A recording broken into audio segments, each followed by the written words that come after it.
ಸಖತ್ ಖಾರ ಬಣ್ಣ ಮತ್ತು ರುಚಿ ಆಚಿ ಚಿಲ್ಲಿ ಪೌಡರ್. ನಮಸ್ಕಾರ, ನಾನು ದಿವ್ಯಶ್ರೀ. ಭಿಕ್ಷುಕ ಅಂದಾಕ್ಷಣ ನಮ್ಮ ಕಣ್ಣು ಮುಂದೆ ಬರುವುದು ಅತ್ಯಂತ ಕಡು ಬಡತನದ ವ್ಯಕ್ತಿಯ ಚಿತ್ರಣ. ಹಾಳಾದ ಉಡುಗೆ ತೊಡುಗೆಗಳನ್ನು ಧರಿಸಿರುವ, ಕೆದಕಿದ ಕೂದಲನ್ನು ಹೊಂದಿರುವ ಬಡ ವ್ಯಕ್ತಿ. ಬದುಕಲು ನಮ್ಮ ಬೆಂಬಲ, ಸಹಾನುಭೂತಿ ಅಗತ್ಯವಿದೆ ಅಂತ ಅವರನ್ನು ನೋಡಿದ ತಕ್ಷಣ ಅನಿಸ್ಬಿಡತ್ತೆ. ಆದರೆ ಭಾರತದಂಥ ದೇಶದಲ್ಲೂ ಭಿಕ್ಷುಕರು ಕೋಟಿಗಳ ಲೆಕ್ಕದಲ್ಲಿದ್ದಾರೆ ಅಂದರೆ ನಿಮಗೆ ಖಂಡಿತ ಆಶ್ಚರ್ಯ ಆಗುತ್ತೆ. ಈ ಬಗ್ಗೆ ಒಂದು ಸಣ್ಣ ಮಾಹಿತಿ ಇಲ್ಲಿದೆ. ಹೌದು, ಕೆಲವು ಭಿಕ್ಷುಕರು ದೊಡ್ಡ ನಗರಗಳಲ್ಲಿ ಫ್ಲ್ಯಾಟ್ಗಳನ್ನು ಹೊಂದಿದ್ದಾರೆ. ಅಷ್ಟೇ ಅಲ್ಲ, ಅವರ ಮಕ್ಕಳು ಪ್ರತಿಷ್ಠಿತ ಶಾಲೆಗಳಲ್ಲಿ ಓದ್ತಾ ಇದ್ದಾರೆ. ಅವರೆಲ್ಲ ಭಿಕ್ಷಾಟನೆಯನ್ನ ಗಮನಾರ್ಹ ಆದಾಯದ ಮೂಲವಾಗಿಸುವಲ್ಲಿ ಬಹುತೇಕ ಯಶಸ್ವಿಯಾಗಿದ್ದಾರೆ. ಹಾಗಾದರೆ ಭಾರತದ ಟಾಪ್ 5 ಶ್ರೀಮಂತ ಭಿಕ್ಷುಕರು ಯಾರು? ಈ ಬಗ್ಗೆ ಕುತೂಹಲದ ಮಾಹಿತಿ ಇಲ್ಲಿದೆ. ಭರತ್ ಜೈನ್. 7.5 ಕೋಟಿ ಗಳಿಸಿರುವ ಭರತ್ ಜೈನ್ ಭಾರತದ ಅತ್ಯಂತ ಶ್ರೀಮಂತ ಭಿಕ್ಷುಕರಲ್ಲಿ ಒಬ್ಬರು. ಹದಿಹರೆಯದಲ್ಲೂ ಇವರು ಭಿಕ್ಷೆ ಬೇಡ್ತಾ ಇದ್ರು. ಭಾರತದ ವಾಣಿಜ್ಯ ರಾಜಧಾನಿ ಮುಂಬೈನಲ್ಲಿ ವಾಸಿಸ್ತಾರೆ ಅನ್ನೋ ಮಾಹಿತಿ ಇದೆ. ಮುಂಬೈನ ಶಿವಾಜಿ ಮಹಾರಾಜ್ ಟರ್ಮಿನಲ್ ಅಥವಾ ಆಜಾದ್ ಮೈದಾನದ ಪ್ರಮುಖ ಸ್ಥಳಗಳಲ್ಲಿ ಭಿಕ್ಷೆ ಬೇಡ್ತಾರೆ. ಪರೇಲ್ನಲ್ಲಿ 1.4 ಕೋಟಿ ಮೌಲ್ಯದ 2 BHK ಫ್ಲಾಟ್ ಅನ್ನು ಇವರು ಹೊಂದಿದ್ದಾರೆ ಅಂತ ವರದಿಯಾಗಿದೆ. ಥಾಣೆಯಲ್ಲಿ 2 ಅಂಗಡಿಗಳನ್ನು ಇವರು ಹೊಂದಿದ್ದಾರೆ. ತಿಂಗಳಿಗೆ 30,000 ರೂಪಾಯಿ ಇದರಿಂದ ಬಾಡಿಗೆ ಕೂಡ ಬರುತ್ತೆ. ಅಲ್ಲದೆ ಜ್ಯೂಸ್ ಸೆಂಟರ್ಗೆ ಅಂಗಡಿಯೊಂದನ್ನು ಬಾಡಿಗೆಗೆ ನೀಡಿದ್ದು ತಿಂಗಳಿಗೆ 10,000 ರೂಪಾಯಿ ಬಾಡಿಗೆ ಬರುತ್ತೆ ಅಂತ ಅಂದಾಜಿಸಲಾಗಿದೆ. ಜೈನ್ ಕುಟುಂಬ ಭಿಕ್ಷಾಟನೆ ತೊರೆಯೋದಕ್ಕೆ ಸಲಹೆ ನೀಡಿದ್ರು ಕೂಡ ಭರತ್ ಜೈನ್ ಅದನ್ನೇ ವೃತ್ತಿಯನ್ನಾಗಿಸಿ ಮುಂದುವರಿಸಿಕೊಂಡು ಹೋದ್ರು ಅಂತ ಹೇಳಲಾಗುತ್ತೆ. ಭರತ್ ಜೈನ್ ಆದಾಯ ದಿನಕ್ಕೆ 2 ರಿಂದ 2,500 ರೂಪಾಯಿ ಅಂತ ಅಂದಾಜಿಸಲಾಗಿದೆ. ಲಕ್ಷ್ಮೀ ದಾಸ್ ಭಾರತದ 2ನೇ ಶ್ರೀಮಂತ ಭಿಕ್ಷುಕಿ ಅಂತ ಹೇಳಲಾಗುತ್ತೆ. 1 ಕೋಟಿ ನಿವ್ವಳ ಮೌಲ್ಯವನ್ನು ಇವರು ಹೊಂದಿದ್ದಾರೆ. ಕೋಲ್ಕತ್ತಾದಲ್ಲಿ ಚಿಕ್ಕ ವಯಸ್ಸಿನಿಂದಲೇ ಭಿಕ್ಷೆ ಬೇಡೋದಕ್ಕೆ ಇವರು ಆರಂಭ ಮಾಡಿದ್ರು ಅಂತ ಹೇಳಲಾಗುತ್ತೆ. ಲಕ್ಷ್ಮೀ ದಾಸ್ ಚಿಕ್ಕಂದಿನಿಂದಲೂ ಪೋಲಿಯೋದಿಂದ ಬಳಲ್ತಾ ಇದ್ರು. ಆಕೆಯ ಮಾಸಿಕ ಆದಾಯ 35,000ಕ್ಕೂ ಹೆಚ್ಚು ಅಂತ ಅಂದಾಜಿಸಲಾಗಿದೆ. ಸಂಭಾಜಿ ಕಾಳೆ. ಮುಂಬೈನ ಖಾರ್ ಪ್ರದೇಶದಲ್ಲಿ ವಾಸಿಸುವ ಸಂಭಾಜಿ ಕಾಳೆ ದೇಶದ ಶ್ರೀಮಂತ ಭಿಕ್ಷುಕ. ಇವರ ಆಸ್ತಿ 1.5 ಕೋಟಿಗೂ ಹೆಚ್ಚು ಅಂತ ಹೇಳಲಾಗುತ್ತೆ. ಇವರ ಒಂದು ದಿನದ ಆದಾಯ 1,000 ರೂಪಾಯಿ ಅಂತ ಹೇಳಲಾಗುತ್ತೆ. ಮುಂಬೈನ ಖಾರ್ ಮತ್ತು ಸೋಲಾಪುರದಲ್ಲಿ ಇವರು ಅಪಾರ್ಟ್ಮೆಂಟ್ ಅನ್ನು ಹೊಂದಿದ್ದಾರೆ ಅಂತ ಮಾಹಿತಿ ಇದೆ. ಕೃಷ್ಣಕುಮಾರ್ ಗೀತೆ ಭಾರತದ ಶ್ರೀಮಂತ ಭಿಕ್ಷುಕರಲ್ಲಿ ಮತ್ತೊಬ್ಬರು.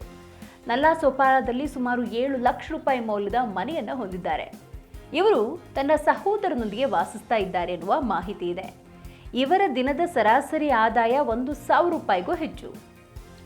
ಸರ್ವತಿಯಾ ದೇವಿ. ಈ ಮಹಾತಾಯಿ ಪಾಟ್ನಾ ಜಂಕ್ಷನ್ನಲ್ಲಿ ಭಿಕ್ಷೆ ಬೇಡ್ತಾರೆ. ಭಿಕ್ಷೆ ಬೇಡಲು ಸಾಧ್ಯವಾಗದೇ ಇದ್ದಾಗ ಯಾರ ಮೇಲೂ ಅವಲಂಬಿತವಾಗಬಾರದು ಅನ್ನೋ ಉದ್ದೇಶದಿಂದ ಜೀವ ವಿಮಾ ಯೋಜನೆಯಲ್ಲಿ 36,000 ರೂಪಾಯಿ ಹೂಡಿಕೆ ಮಾಡಿದ್ದಾರೆ.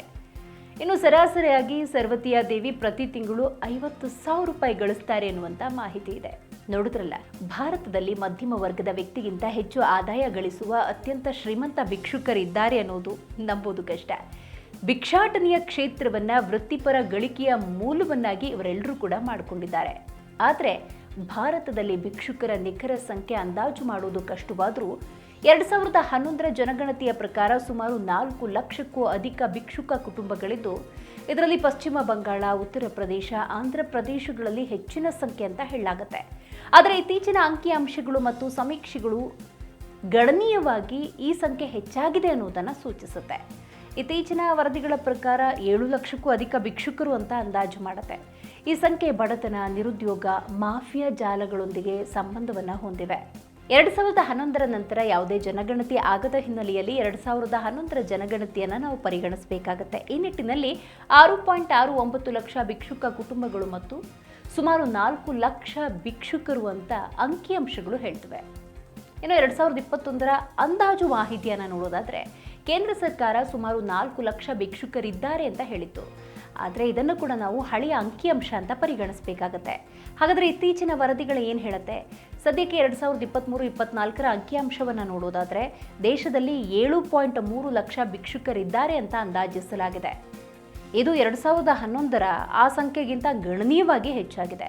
ಹಾಗಾದರೆ ರಾಜ್ಯವಾರು ಸ್ಥಿತಿ ಹೇಗಿದೆ? ಇದನ್ನು ನೋಡೋದಾದರೆ ಪಶ್ಚಿಮ ಬಂಗಾಳ ಅತ್ಯಧಿಕ ಸಂಖ್ಯೆಯ ಭಿಕ್ಷುಕ ಕುಟುಂಬಗಳನ್ನು ಮತ್ತು ಭಿಕ್ಷುಕರನ್ನು ಪಶ್ಚಿಮ ಬಂಗಾಳ ಹೊಂದಿದೆ. ಉತ್ತರ ಪ್ರದೇಶದ ವಿಚಾರಕ್ಕೆ ಬರುವುದಾದರೆ 65,000ಕ್ಕೂ ಹೆಚ್ಚು ಭಿಕ್ಷುಕರು ಇಲ್ಲಿದ್ದಾರೆ. ಇತರ ರಾಜ್ಯಗಳು ಅಂದರೆ ಆಂಧ್ರ ಪ್ರದೇಶ, ಬಿಹಾರ, ಮಧ್ಯಪ್ರದೇಶ, ರಾಜಸ್ಥಾನ, ಕರ್ನಾಟಕದಲ್ಲೂ ಕೂಡ ಭಿಕ್ಷುಕರು ಹೆಚ್ಚಿನ ಸಂಖ್ಯೆಯಲ್ಲಿದ್ದಾರೆ. ಹಾಗಾದರೆ ಕಾರಣಗಳು? ಬಡತನ ಮತ್ತು ನಿರುದ್ಯೋಗ, ಗ್ರಾಮೀಣದಿಂದ ನಗರಕ್ಕೆ ವಲಸೆ ಬರುವುದು, ಅಂಗವೈಕಲ್ಯ ಮತ್ತು ಸ್ಥಳಾಂತರ, ಸಂಘಟಿತ ಭಿಕ್ಷಾಟನೆ, ಮಾಫಿಯಾ ಜಾಲಗಳು ಕೂಡ ಭಿಕ್ಷುಕರನ್ನು ಹಂತ ಹಂತವಾಗಿ ಹೆಚ್ಚುವಂತೆ ಮಾಡಿದೆ.